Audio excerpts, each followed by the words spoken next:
میرے प्रिय साथियों, क्या आप चाहते हैं कि आपके पाप क्षमा हो जाएं? तो हर नमाज के बाद ये दुआ ज़रूर पढ़िए, इस ज़िक्र को ज़रूर कीजिए, ये तस्बीह ज़रूर पढ़िए।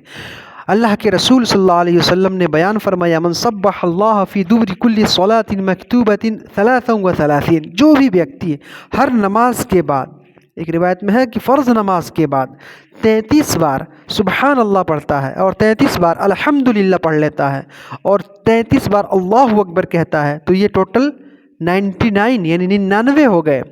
और 100 पूरा करने के लिए वो ये दुआ पढ़ता है, ला इलाहा इल्लल्लाहु वहदहु ला शरीका लहु लहुल मुल्कु व लहुल हम्दु व हुवा अला कुल्लि शैइन क़दीर।